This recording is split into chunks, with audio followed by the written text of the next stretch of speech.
Master's class in The Sweet Bird of Youth by Tennessee Williams. I know this is off the wall in a time of politics and Joe Biden's crapping on himself in public, which we've all seen for years. And of course, the left is acting astonished like they didn't know it. We knew it. Now they know it. If you care to comment, you can do so on YouTube or on Twitter because I am live on both platforms. I know it's a Saturday. And it's a Saturday evening at that, and everyone's doing something else. I mean, we could talk about politics, but I'm not going to do it. I told you that I go live when I'm inspired to go live. Today is a day of inspiration for a number of reasons. I know it's no hat. I wanted you to see I actually have hair. And now I'm going to put my hat on. No, I like hats. Thanks, Tony. I'm going to put on my I think this is the best hat for tonight. It sort of matches. It's a little too formal, actually, for this outfit. And although this is a gray one, we could use the chapeau. It works. I like my chapeaus. It's a beautiful Saturday night, and as usual, I'm in my own thoughts. I know many of you are in your own thoughts. And today is going to be somewhat of a discursive discussion, as announced earlier on Twitter, of what I was going to talk about. I didn't intend to talk about gay or pride parades today, by the way, but I've been reading today. I've been reading Tennessee Williams' Sweet Bird of Youth, and I'll tell you about that in a moment. And then I started to think, wait a minute, there's gay pride parades today in San Francisco, probably around America, and you've got millions of people obsessed with this subject of gayness and how it's dominating Western nations. And I thought maybe there's a relationship between Tennessee Williams, who absolutely was one of my literary heroes. I only found out he was gay later. I didn't read him because he was gay. I read him because he was great. I had no idea about his sexuality. It wasn't jammed down my throat when I was 1 and 20. His literature was what was important. You get it? So, I mean, I'm going to combine the two in a way because he was a homosexual, gay, whatever you want to say today. But that's not why I read him. I read him because he was a great writer. I read Eugene O'Neill. I had no idea about his sexuality. I knew later on, I found out Eugene O'Neill, Long Day's Journey into Night, was a morphine addict. Did I care? He was tortured. Most great writers are tortured, and they expunge their pain through their art, as do most creative people. And the greater the pain, the greater the art. That's what I've discovered. So I'm going to begin by reading to you. I just want to check one thing before I go. I'm going on to Twitter to just check and make sure we're live on Twitter. I know we are. It's an amazing... Here we are. Yeah, there I am. The Sweet Bird of Youth Gay or Pride Parades Explained. Well, it's spinning around. There we go. So I'm going to stop that. I'm going to turn off this computer. Actually, I'm going to go back to the page that I began with, and I'm going to read you something. And then I'll go into the Sweet Bird of Youth and why I'm reading it to you and how I got here and why I think it's of interest to you. It's an entertainment. Think of this only as an entertainment, not as a society thing. I'm not trying to change any minds. I'm just trying to entertain myself today. Am I? It's an amazing thing out here in California. I live in Northern California, and I live in an area that's cold. It's windy and cold. I don't even want to go out. It's sunny, windy, and cold. 10 minutes from here is hot summer. And yet I stay here in this cold-blooded place, sort of locked in my house, reading books. We've all been through a tremendous week when the world has finally seen the naked president exposed for what he is, a bumbling, senile, lying, fascist bastard. And we saw today that Madame Defarge, they're calling her Lady Macbeth. I call her Madame Defarge. I'm sure she has enemies lists. She's the one behind it all, the hippie social worker wife who's really running the country. I did it in a podcast in February, which I reposted today on YouTube. People either saw it the first time or they saw it for the first time today. But I don't want to talk about that. We had a big week because he fell on his face in public. This fascist socialist dictator fell on his face in public. The world saw finally what he is. The mask was ripped off. He couldn't hide it.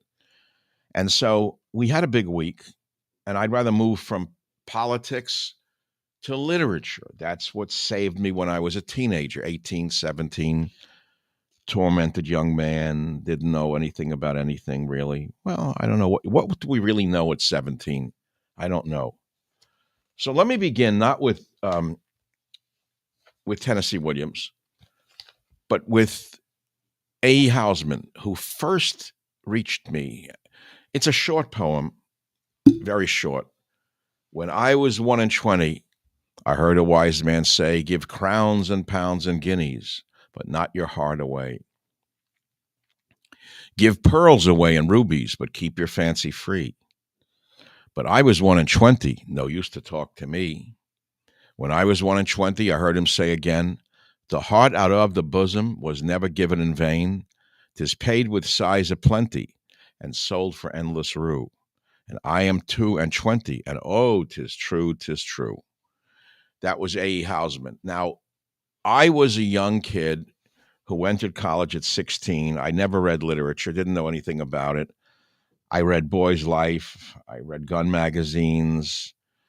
I don't know really what. I didn't read very much. I didn't come from a literate home. I came from a good home, a wonderful, hardworking home, family values, hardworking people. I didn't know from poetry, from anything else.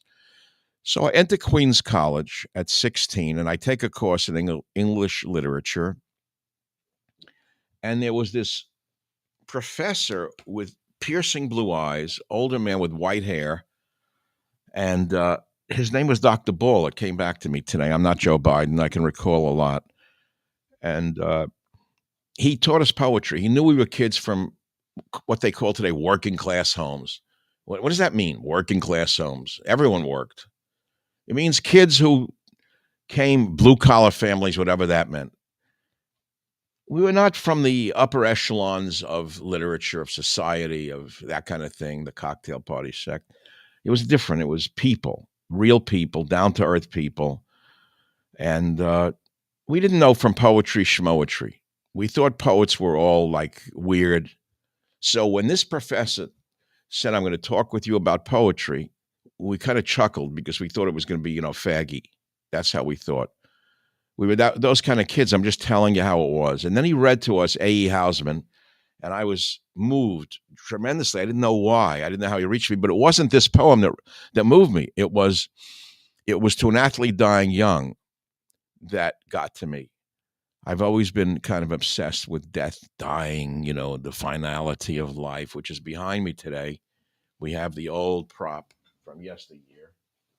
Get you the old prop from yesteryear. The old sands of time, boys and girls, of the Savage University. Right? This is the sand that's running out on all of us at all times. The day we take our first breath, sands of time. We're all sort of ignoring it, the mortality that we all face. Why are we born like this?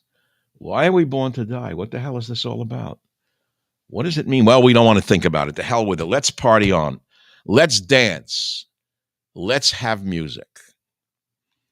Let's just dance and have music. So when Dr. Ball read A Shropshire Lad, I don't know which one was to an Athlete Dying Young. I probably can't find it. I'm not going to read it to you. I don't really want to read anyone else's poetry today. I'm not into it. But look it up, To an Athlete Dying Young. It just reached me. I don't know why Dr. Ball reached us with that. I can turn the computer off right now and just go into what I wanted to talk about today, which is what I said I'm going to talk about today. And it's up on the board if you want to comment. Why are you wearing a tie and sports coat when you're at home just chatting with us? It's an interesting question. That is a very important question. Because this is a public forum. These videos will last for a very, very long time. And I come to you requesting your attention. And I come to you with a request for your dignity of listening.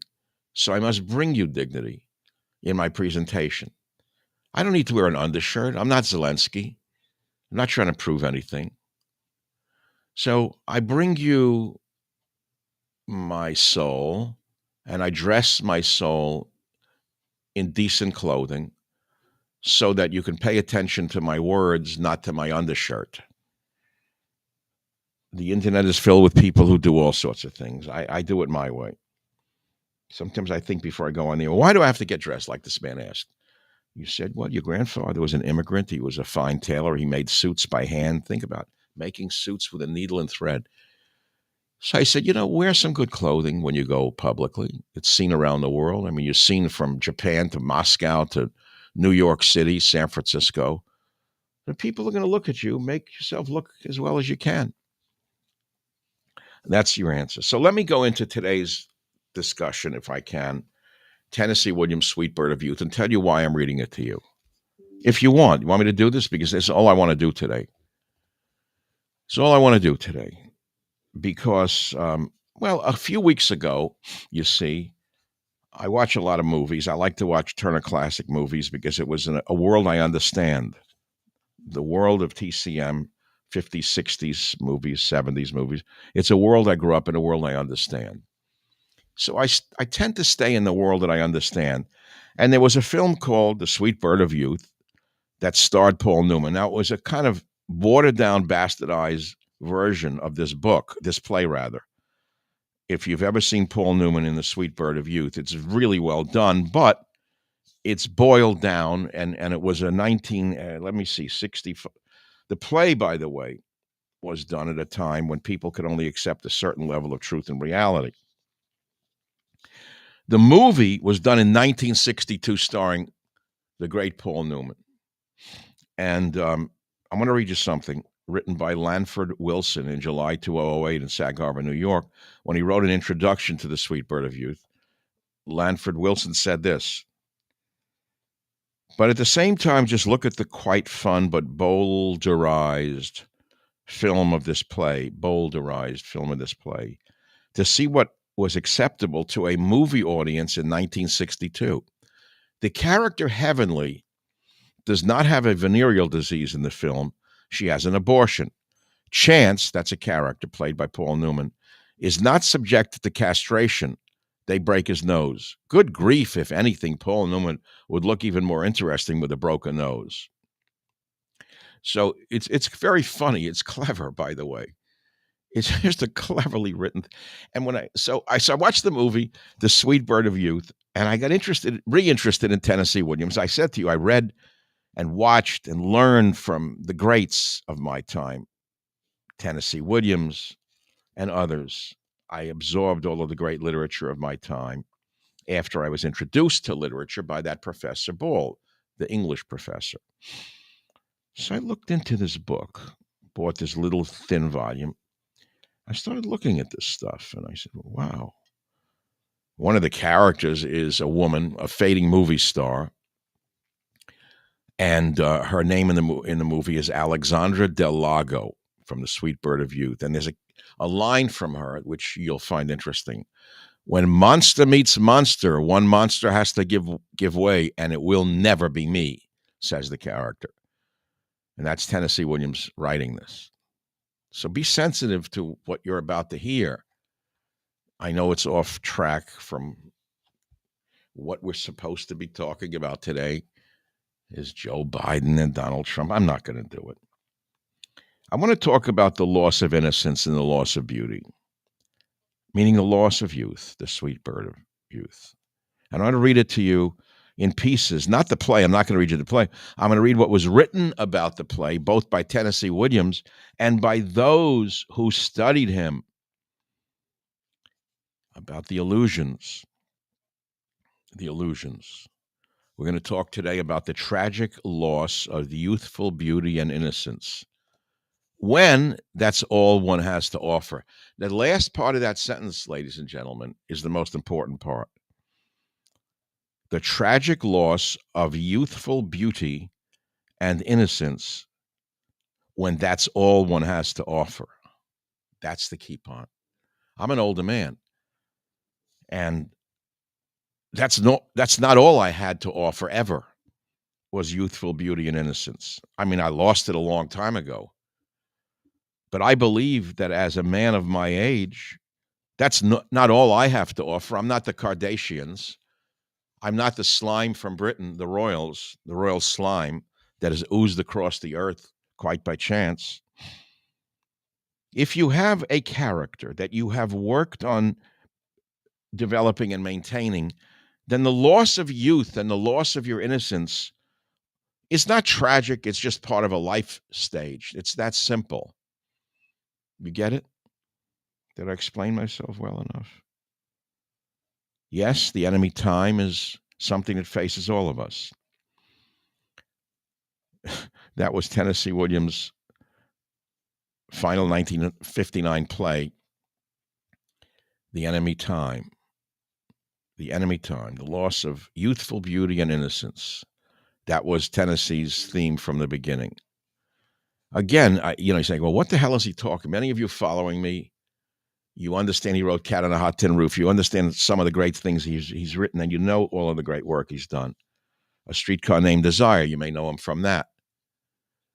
Right? But there's so much more to life than that. And so I want to talk a little bit about this book, because when I read it today, I was so moved by it. So I think I'm going to begin by reading Tennessee Williams himself, not the play, which you can read at any time or read a synopsis, but what he wrote about this play in the introduction and the foreword. I don't know what year he wrote it. I'm going to read pieces that I underlined today. I was sitting in an easy chair looking at the San Francisco Bay, cold and windy, sunny, cold and windy with the waves in the background. My neck hurts me. My hands hurt me. I was saying, okay, I'll get out some single malt 18-year-old scotch and have one drink for the show. I don't really want to drink too much right now because I'll start making statements I regret. Mm-hmm. I want to warm my body. So Tennessee Williams writes that at 14 years of age, he discovered writing as an escape from a world of reality in which I felt acutely uncomfortable. He's writing now.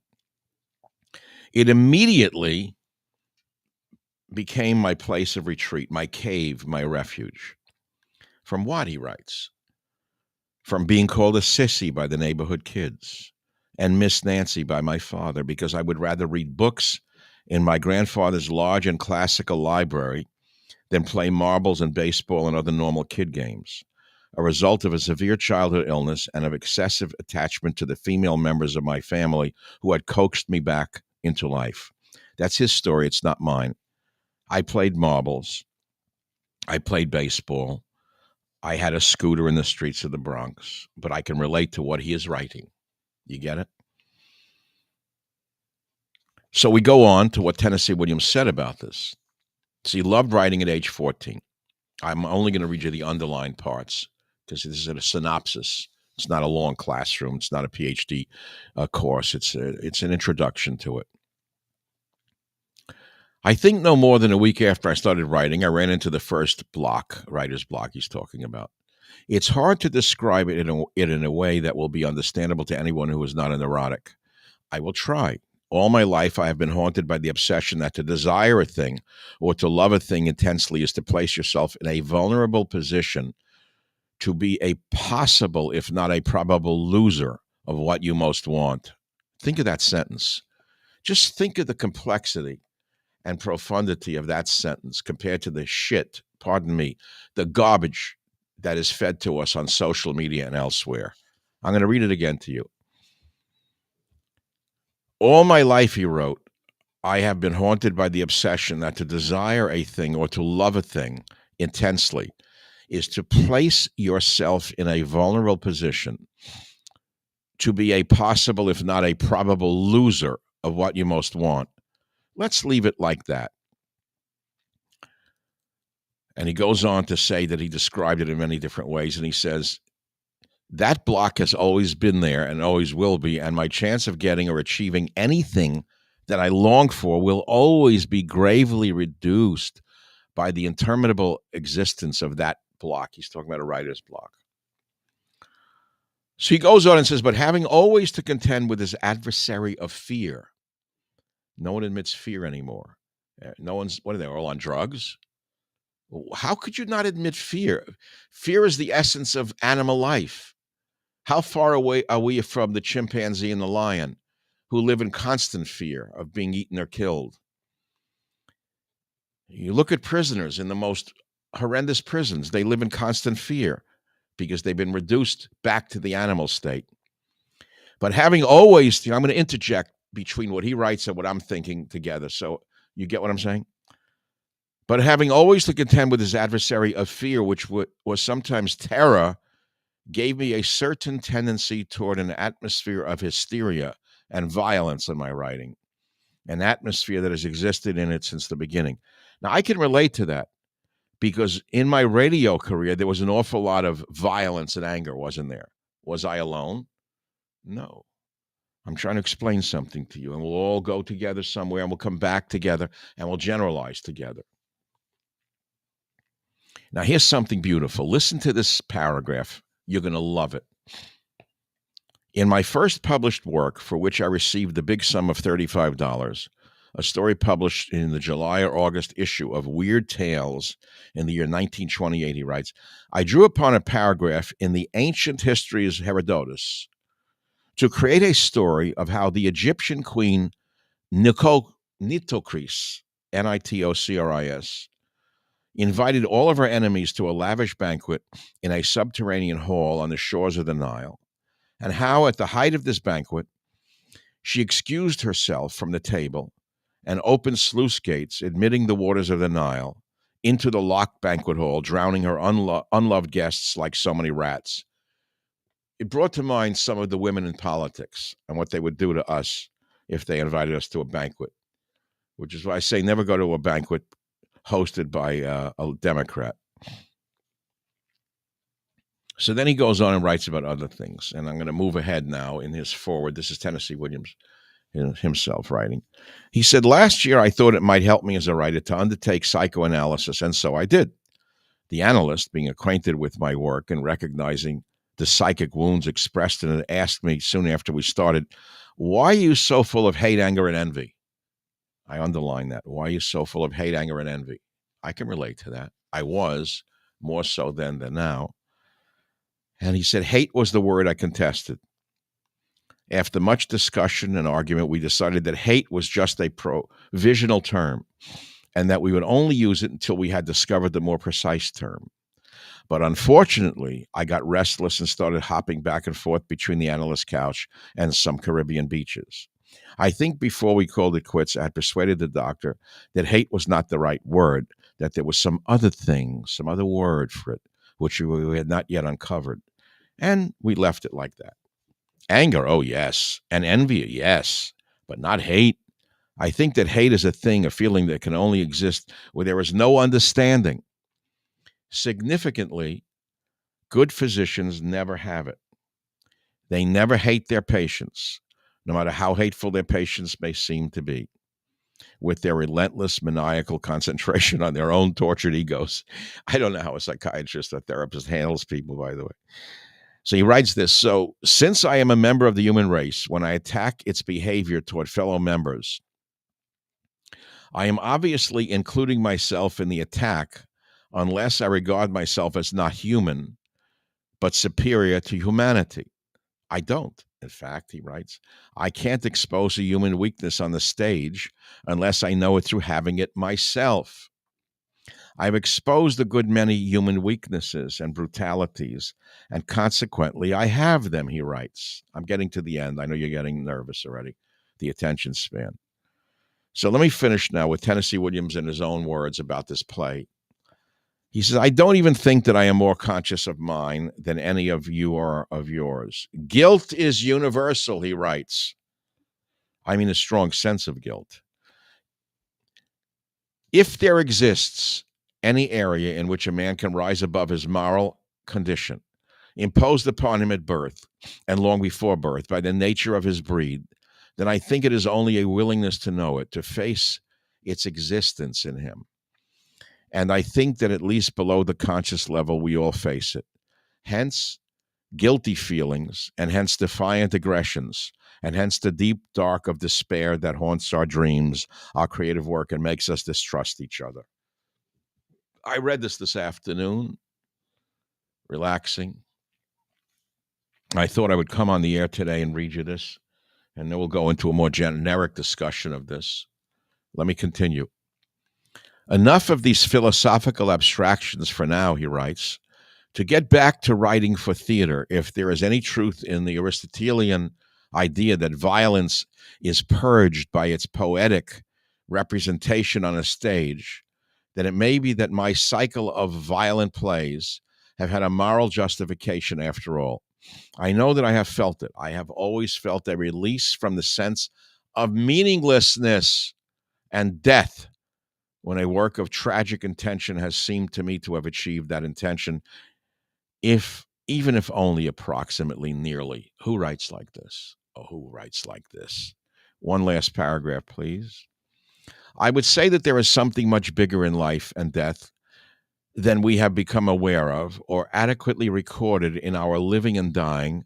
And further, to compound this shameless romanticism, I would say that our serious theater is a search for that something that is not yet successful, but is still going on. Tennessee Williams wrote that in an introduction. We don't have serious theater anymore. We have, I don't know what we have. I don't go to theater. I've never liked theater.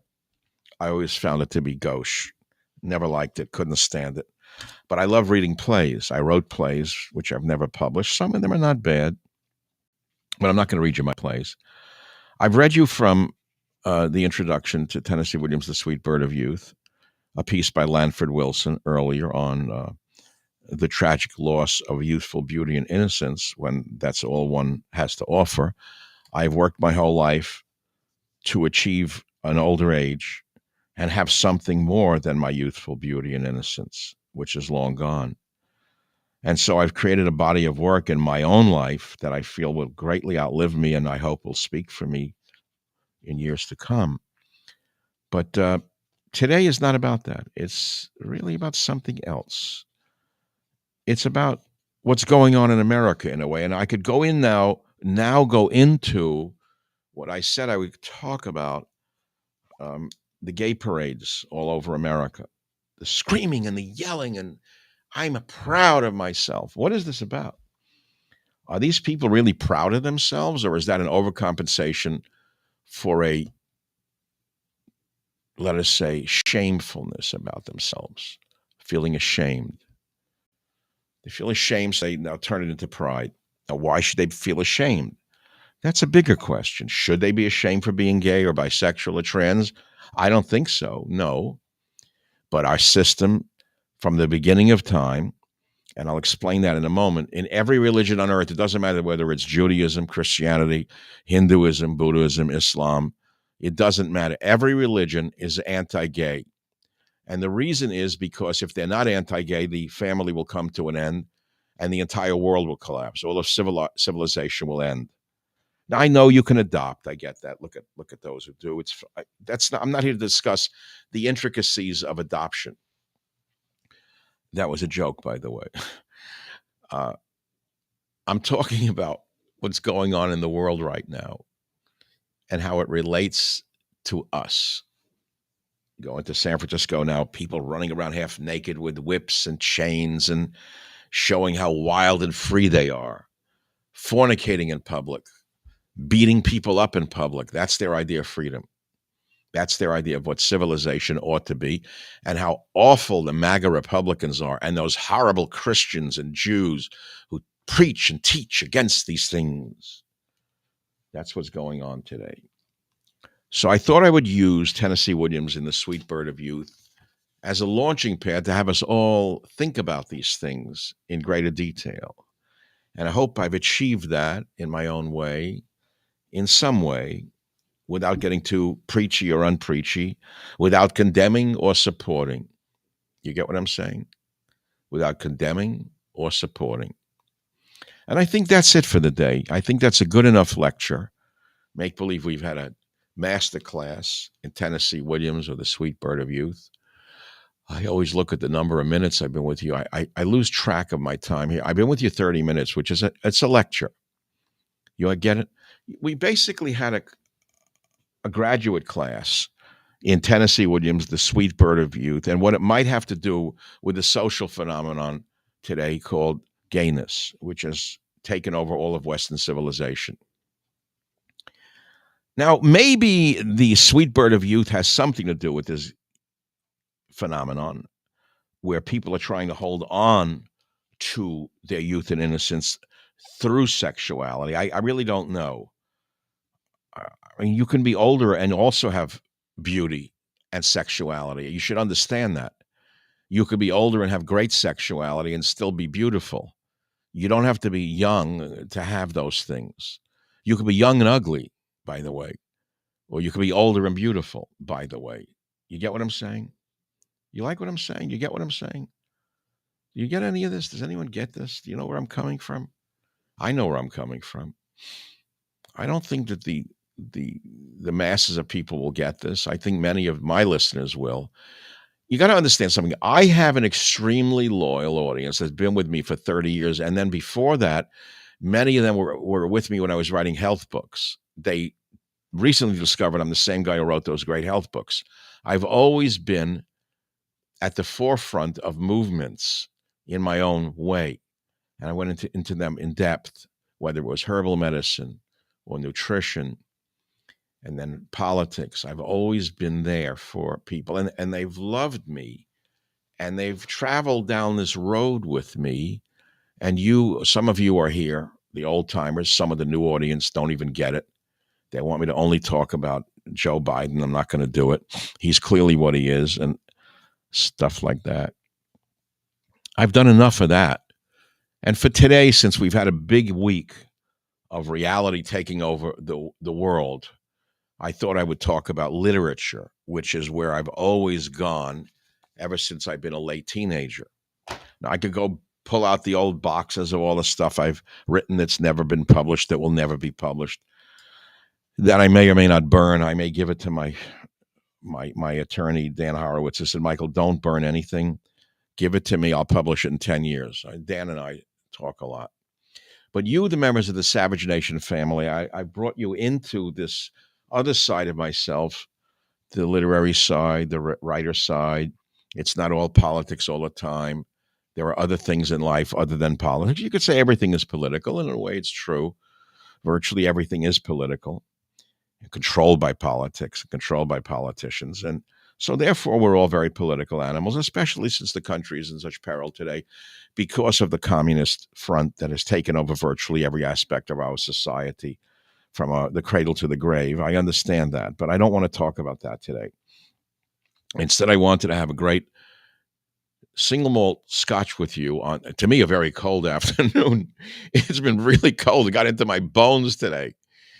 And I thought I would share with you a little evening drink, not the cold white wine, but a little single malt scotch. And notice I only had a few sips, because once I do, if I have a few more sips, I'll become like Joe Biden in a minute. I'll start forgetting things and slurring.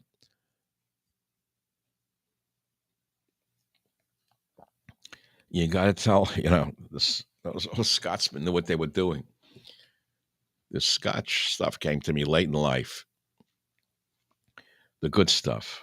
I grew up, my father would have a drink once in a while, and he would have, like a 7 and 7, a rye. That's what they drank. Guys of that generation, blue collar guys, would drink rye and soda. I didn't even know what rye was. I hated it. I drank it. I spit it out. I hated it. You go to a wedding or a bar mitzvah, we're getting drunk drinking rye and soda. Garbage, poison. I didn't even drink it, those things. I couldn't drink that shit. I hated it. I got older, I learned to like wine a little bit, too much. And I know Bill Clinton says Biden's given us 3 years of solid leadership, right? You believe anything that Bill Clinton has to say, you really are necessary. You should seek out a psychiatrist. I could read your comments, but I don't want to get dragged into politics. It's a clown show. It's just a clown act. Come on.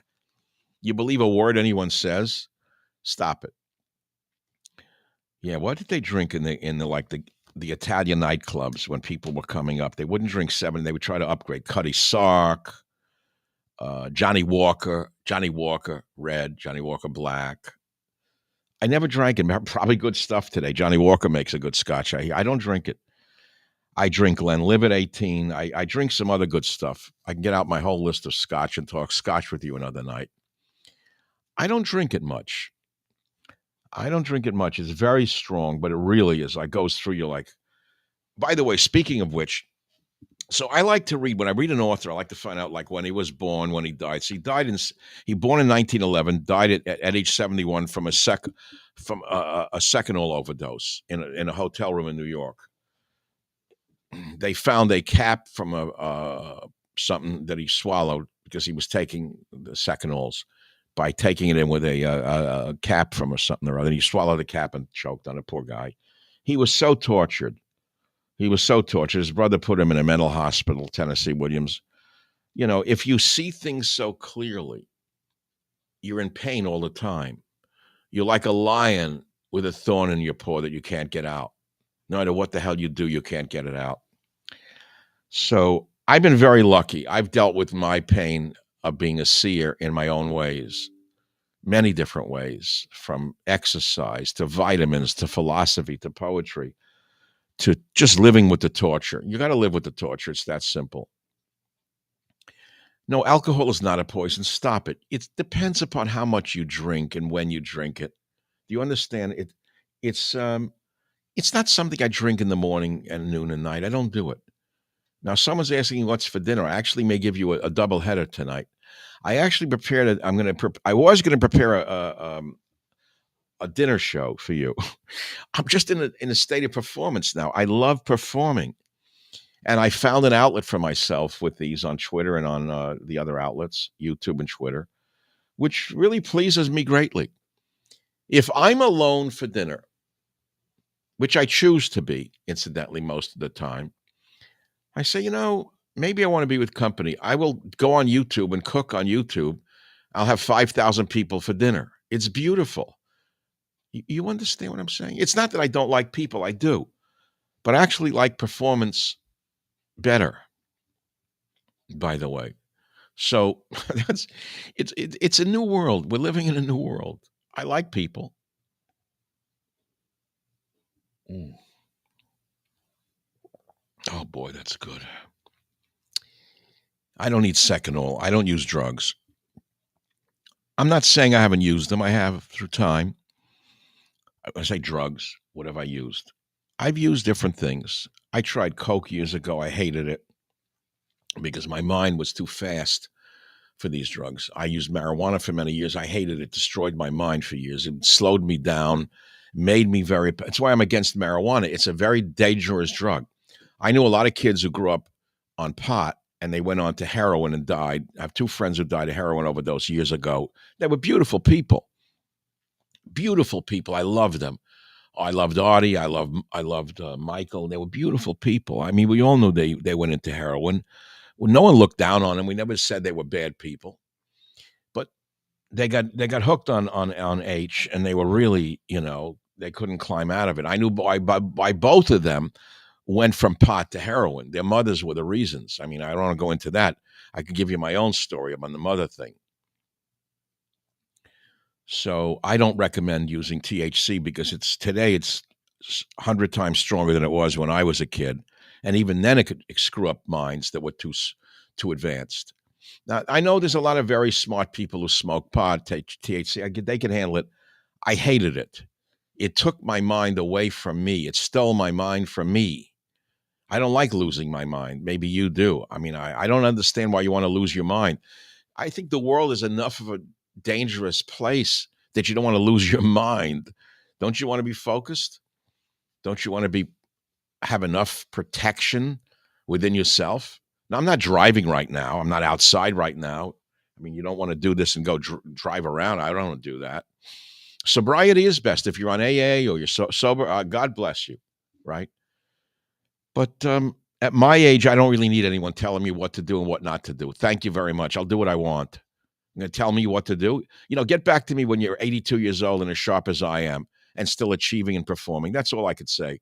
I'm not boasting. I'm just saying to you, I know exactly what the hell I'm doing. I don't need anyone to advise me. I'll advise you. I'm the sage. I'm the seer. I'm the wise man, not you. That's what I want to say to you. So don't lecture me, whatever you do. I'm not here to lecture you. I didn't tell you what to do. Remember, I said today, if you're gay, you're gay. Don't be ashamed, but you don't have to run around screaming you're proud. I mean, guessing that's what I'm basically saying. If you're gay, you're gay. Enjoy it. Leave me alone. Leave me out of it. Don't run down the streets screaming how free you are and happy you are and everyone should drop dead. Don't tell my children what to do. My children's children what to do. Because then you're going to cross the line. Leave my children alone. They don't know what to think. Could you see the story I put up about Rosie O'Donnell, proud of her 10-year-old who had a sex change? Now, what 10-year-old knows what to think about those things? The parents are sick. They're performing child abuse the way Jill Biden's performing elder abuse. There's a lot of abuse running in our society today that's passing for freedom. And we know that freedom can be slavery too. In that case, that's what freedom is. That's where freedom is slavery. So how do I end this performance today? Always end on a high note? I always try to do it. I guess I can end on a high note. I can make a fool of myself by singing, but I'm not going to do that. I can make a fool of myself by dancing, but I'm not going to do that. I'm going to close the way I open by saying to you, life is beautiful. Treat it tenderly, and it will treat you well. Is that nice? I made it up for you just now. Could Joe Biden do that? I did. Life is beautiful. Treat it tenderly, and it will treat you tenderly. Isn't that beautiful? That's as good as any of the poetry I read tonight. You know why? Because I'm a poet, and I know it. Maybe one night I'll read you my early poetry from when I was an unknown kid, 18 years old, and didn't know where the hell to go, what I was. Smoking pot, driving over the Queensboro Bridge, driving over the Kosciuszko Bridge, looking for nirvana in the city.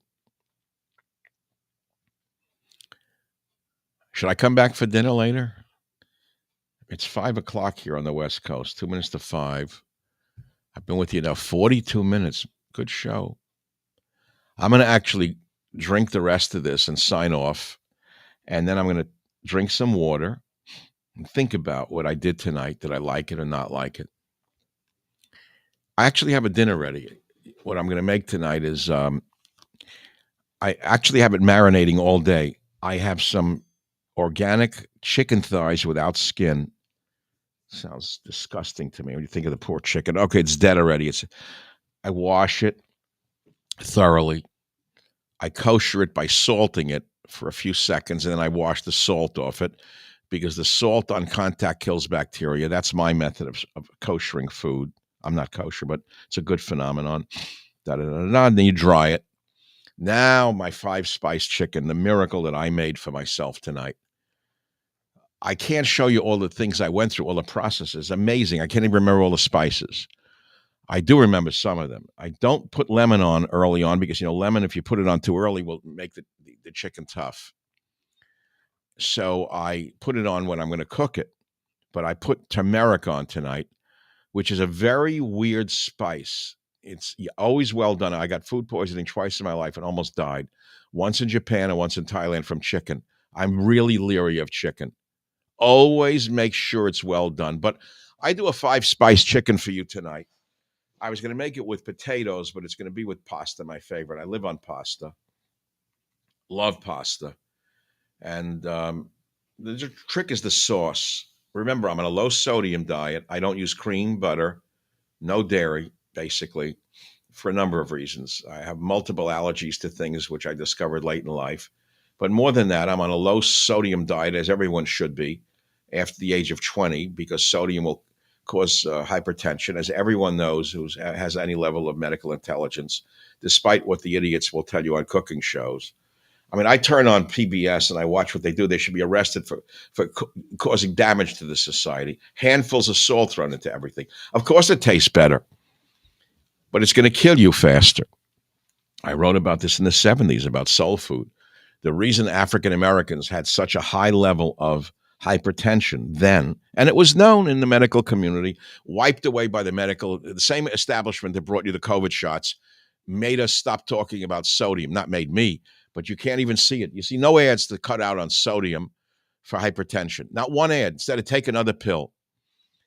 So, you know, it's shocking how much we learned in the 70s and was lost by the 80s and now destroyed now by this era. All gone, all lost. Morals are gone, nutrition is gone, health is gone, all knowledge of health and nutrition is gone. It's all drug manufacturers preaching their lies, telling you to eat poison and then giving you a drug to treat the poison. That's the second part of my discussion. I started with literature, the sweet bird of youth, because you ask me at the end of the day, how the hell are you so sharp at your age? How could you remember so many things and speak off the cuff like this? You all want to know it. I don't take any magic pills. I take a lot of vitamins, which I can do another night. I'm not going to do it now. A lot of nutrients, but I watch everything I eat like a hawk. Like a hawk. You know, what goes in comes out. By and large. Now, there are nutritional rogues who are like Donald Trump, who I wrote about in 1983 in my great book, The Skeptical Nutritionist, long out of print. It was 50 years ahead of its time. It was called The Skeptical Nutritionist. 1983, Macmillan Books published it. It was a great victory for me. They were a great publisher then. And, you know, I said that there were nutritional rogues who could violate every protocol of knowledge of health and nutrition and live a long life. That's Donald Trump. He eats garbage, absolute garbage. He's just genetically predisposed like this. He doesn't drink, by the way. He doesn't drink alcohol because his brother died of alcoholism. So that's why he's so smart. I, on the other hand, watch everything I eat. And by the way, watch what I drink too. I drink very good alcohol. I drink, for example, very good scotch, and I drink very good wine. As I said to you, I take a lot of different vitamins and nutrients. I breathe. I try not to exert myself. I do sometimes, but by and large, I don't. As many of you know, I had an incident. They call it an incident, an event in 2019. I had a heart attack. I don't like thinking about it. I don't want to dwell on it, but you know, it plagues me. I worry about it. It was not the widow maker. It was one of the descending ones, and I have one stent. But I figured if Bernie Sanders could have two stents and still be the bastard that he is, I could live on one stent. I remember that. It was funny. After the event, after the cardiovascular event, they tried to put me on the Ornish diet, the worst diet in the history of the world. The worst. I've never seen anything as bad. You want to commit suicide after taking. If you follow the Ornish diet, you want to die. My friends, I could have a lot of fun with you. I think I've done it. I've had a lot of fun tonight. I've gone from the sweet bird of youth. You know, in a way, it's connected to nutrition in many ways. Please don't lecture me on nutrition. I mean, my doctorate's in the field. I've read everything on the field. Stop lecturing me on this. Most of you who send these messages about Himalayan salt, stop it. You don't know what the hell you're talking about. You're reading Instagram. That's all you're doing. And you're getting like ideas from some Indian fakers that move your feet this way, turn your head that way, take that. Stop it. I know it. Stop it. Do what you want. Leave me alone. Let's go back where I began, and I'll close where I began. The sweet bird of youth, we're all going to lose it with our innocence. But some of us develop character along the way. And even though we lose the sweet bird of youth, we retain our character, which is very beautiful. It lasts late into life. And you can still have a great time. You can enjoy your body, enjoy yourself. You don't have to just perish and turn into parchment and a bumbling fool like Joe Biden. It's not the way of the world. It's not the way of all flesh. Sometimes you could age like me. And I hope I don't screw up at the end. I mean, how much longer can I go on? I say to myself, I'm 82 years old. You know, thank you very much. Am I going to be doing this at 90? Clint Eastwood is like in his 90s. You don't see much of him anymore. You talk about the sweet bird of youth. You look at a guy like Clint Eastwood, drop dead handsome, incredible actor. He's not performing anymore because his last movie was so depressing. he did some movie recently. I don't mean the Mule. I love the Mule. He was still good. He was still kicking it in the Mule. And then he did another movie. My God, someone should have said, "Hey, man, stop." He did another movie where he danced with some woman in a bar. I said, "Oh shit, this is the end." I don't want to even see him dancing. Right? He's a legend. We'll always remember Clint as a legend, but not that last movie. I'm dancing in a bar trying to be a pickup artist. Horrible. You don't do certain things. It's like old women who wear like inappropriate clothing, like with ripped jeans. Would you want to see an 80-year-old woman in ripped jeans? I wouldn't. You don't want to see them in that. So what I'm saying is there's certain things you do and you don't do.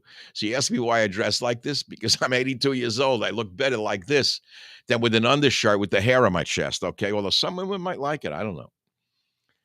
So here I am.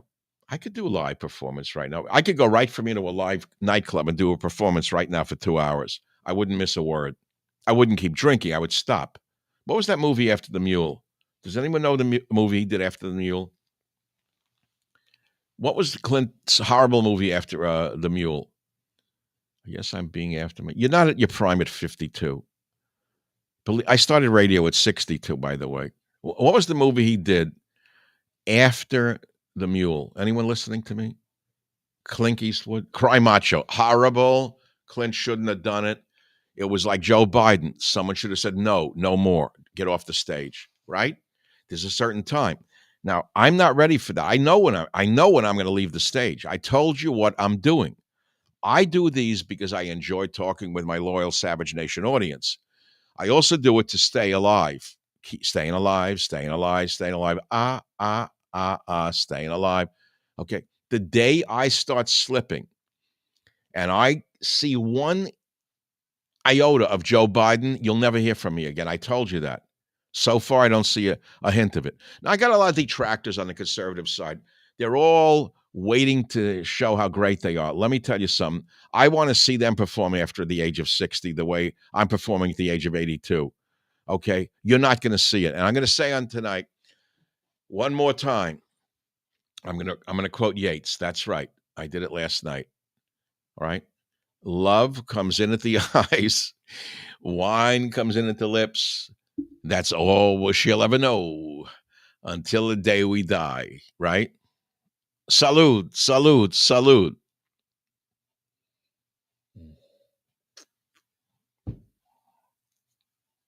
Now, I'm going to pause right now by saying hit the like button, subscribe, hit the bell. So you know the next time I'm in the mood, see, I got to be in the mood. It's like making love. You understand that performing is like making love. You got to be in the mood for it. I was in the mood for it tonight. And I hope I made good love to you tonight on the Savage Nation. Okay? I made love to my audience. If you go out with hatred, you're going to wind up like Alex Jones. I'm sorry. He does great work, but I don't want to be there. I don't want to go there. I want to make love, not hate. There's enough hate in the world, right? We get it from the politicians day and night. So it's it. It's over. Good night. Cut. Hit the like button, would you please?